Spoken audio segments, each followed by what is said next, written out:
नमस्कार, मैं पुष्पलता। आज मैं आपको कबीरदास जी की साखियाँ एवं शब्द पढ़ाने जा रही हूँ। इनको पढ़ाने से पहले आइए थोड़ा हम कवि के बारे में जान लें। कबीरदास जी के जन्म और मृत्यु के बारे में अनेक किंवदंतियाँ प्रचलित हैं। कहा जाता है कि सन 1398 में काशी में इनका जन्म और सन 1518 के आसपास मगहर में देहांत हुआ। कबीर ने विधिवत शिक्षा नहीं पाई थी, परंतु सत्संग, पर्यटन तथा अनुभव से उन्होंने ज्ञान प्राप्त किया। भक्तिकालीन निर्गुण संत परंपरा के प्रमुख कवि कबीर की रचनाओं का संग्रह बीजक भी प्रमाणिक माना जाता है। कुछ रचनाएं गुरु ग्रंथ साहब में भी संग्रहित हैं। वे उदार, निर्भय तथा सद्गृहस्थ संत थे जो राम रहीम की एकता में विश्वास रखते थे।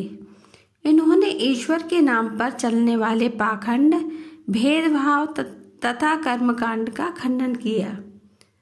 भाषा की सहजता ही उनकी काव्यात्मकता की शक्ति है।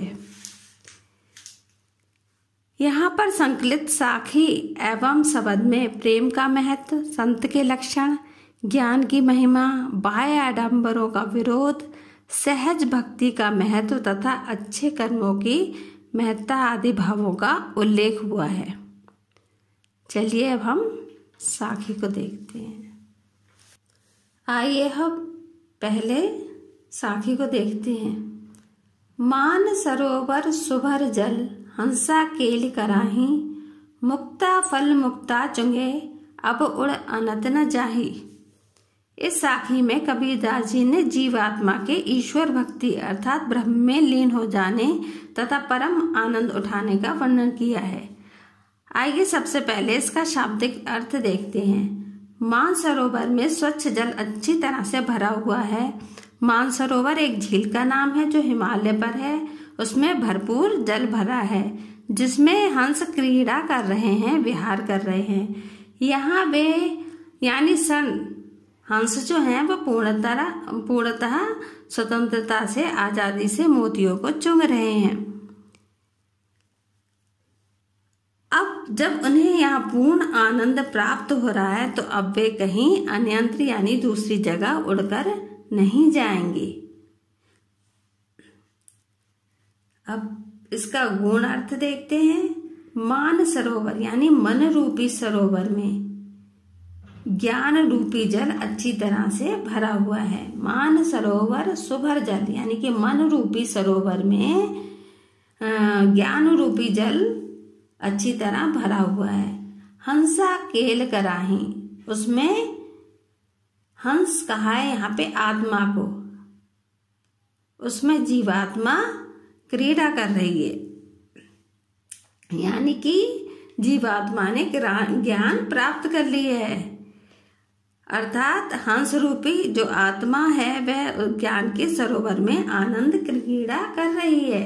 मुक्ता फल मुक्ता चुंगे, अब उसने सांसारिकताओं से मुक्ति पा ली है और मुक्ति पाकर वो मुक्ति का फल चुंग रहा है, यानी कि अब उसने ज्ञान प्राप्त कर लिया, ज्ञान रूपी मोतियों को चुंग रहा है। अब उड़ अनत न जाही, अब वह कहीं अन्यंत्र उड़कर नहीं जाएगा क्योंकि उसने मुक्ति प्राप्त कर ली है। सांसारिक बंधनों में पड़ने के लिए वह अब इसलिए कहीं भी नहीं जाएगा। अगली साखी देखते हैं। प्रेमी ढूंढत मैं फिरो, प्रेमी मिले न कोई। इस साखी में कबीरदास जी ने प्रभु की प्राप्त करने के अहंकार मतलब प्रभु को प्राप्त करने में अहंकार को बाधक बताया है। कवि कहता है, मैं प्रेमी अर्थात प्रभु के सच्चे भक्त को ढूंढता रहा, किंतु अहंकार के कारण मैं सच्चे भक्त या ज्ञानी को नहीं ढूंढ पाया, यानी कि मुझे कोई भी सच्चा भक्त नहीं मिला। प्रेमी को प्रेमी मिले, सब विष अमृत होए। यहाँ पे कबीरदास जी कहते हैं कि जब दो प्रेमी अर्थात ईश्वर भक्त आपस में मिलते हैं तो अपने अहम भाव का त्याग करते हैं और विष अमृत में बदल जाता है, अर्थात मन की बुराइयां स्वतः ही समाप्त हो जाती हैं, नष्ट हो जाती हैं और मन अमृतमय हो जाता है, यानी शुद्ध हो जाता है। अब तीसरी साखी को देखते हैं। हस्ती चढ़िए ज्ञान को सहज दुलीचा डार, स्वान रूप संसार है भूकन दे झकमार। प्रस्तुत साखी में कवि ने ज्ञान प्राप्त करने में साधकों को एकनिष्ठ और एकाग्रचित्त होने को कहा है। कबीरदास जी भक्त के से कहते हैं कि ज्ञान रूपी हाथी पर हस्ती चढ़िए ज्ञान को, यानी कि ज्ञान रूपी हाथी पर चढ़कर, यानी कि ज्ञान प्राप्त करके सहज दुलीचा डाल, सहजता रूपी आसन बिछाने को कहते हैं। कबीरदास जी भक्त को ज्ञान रूपी हाथी पर सहजता रूपी आसन बिछाने को कहते हैं। स्वान रूप संसार है भूकंदे जगमार।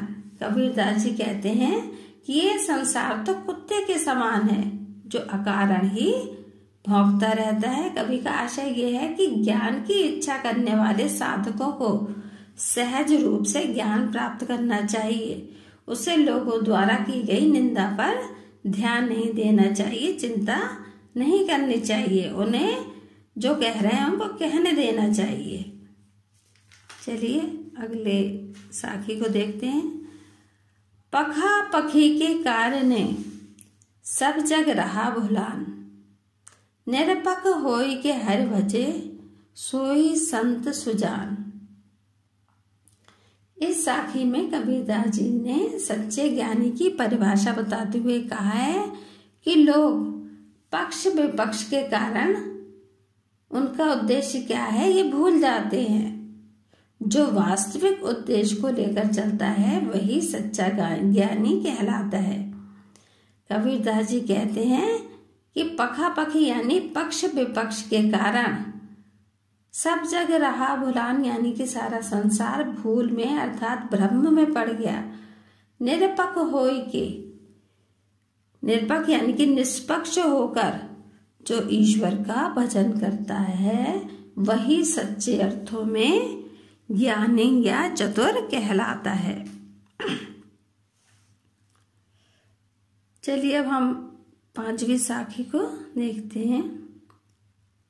हिंदू मुआ राम कहे मुसलमान खुदाई, कहे कबीर सो जीवता जो दुह के निकट न जाई।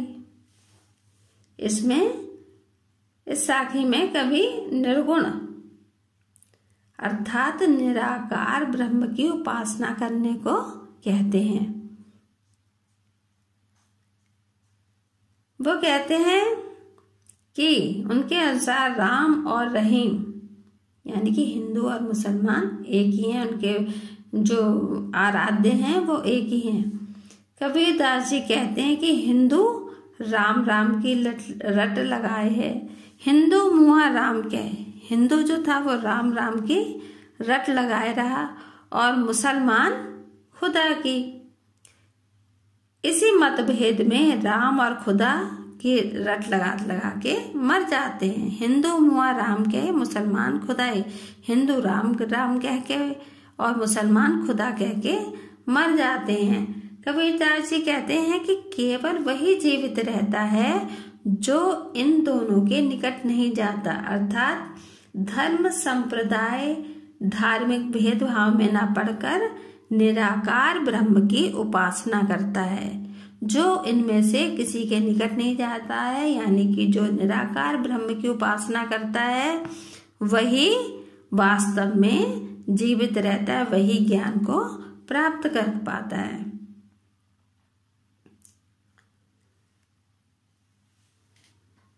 अब अगला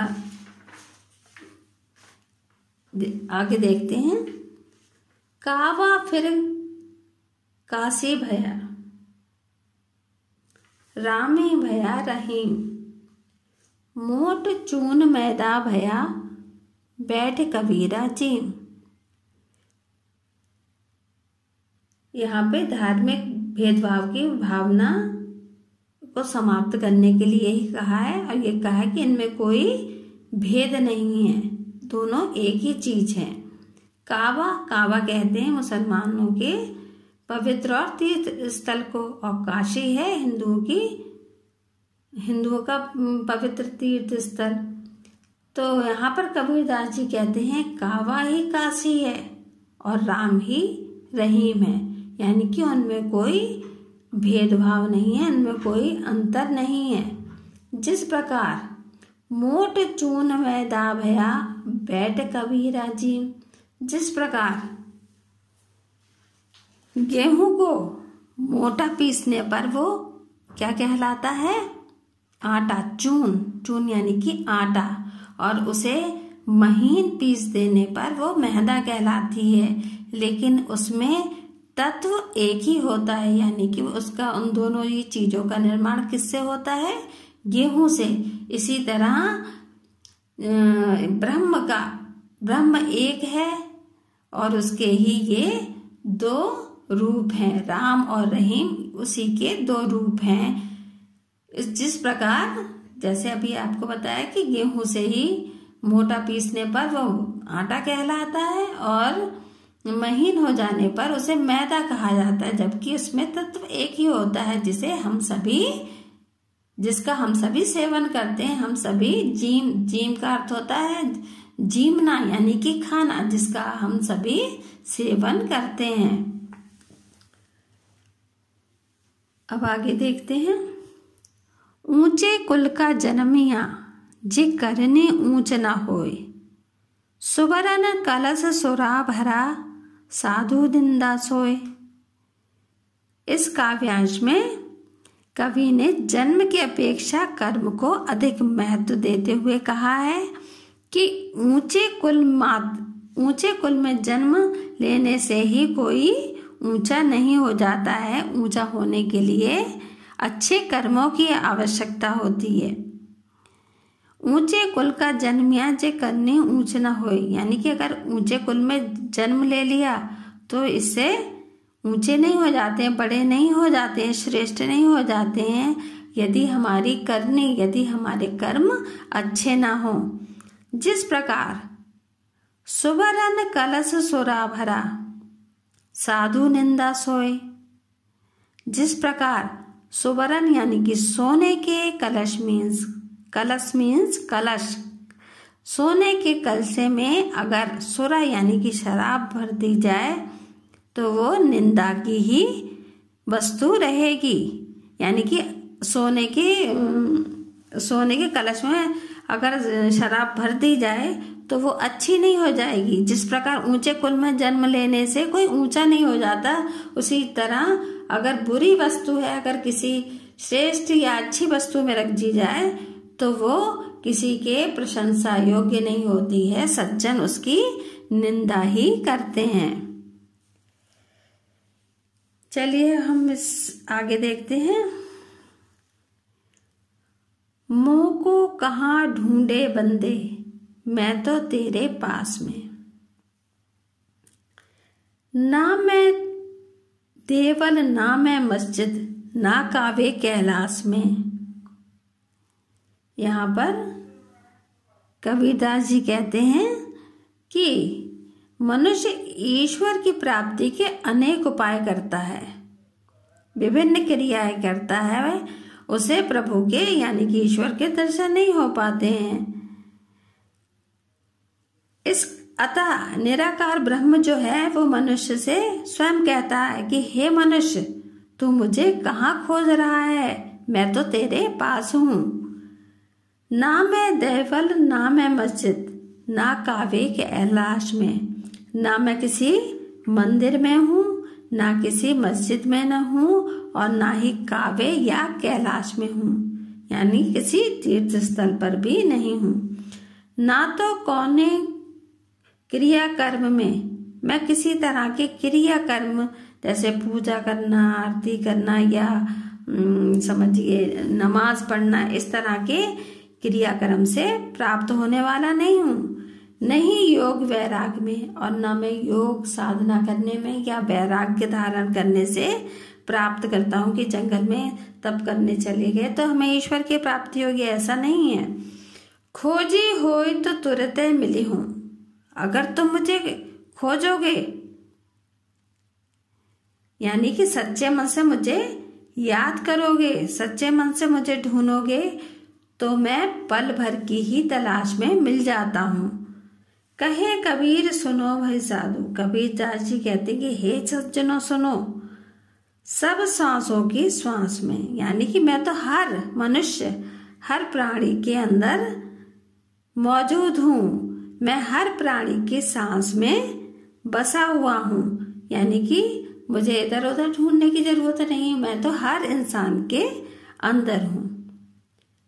ये वीडियो यहीं पे समाप्त होती है। धन्यवाद।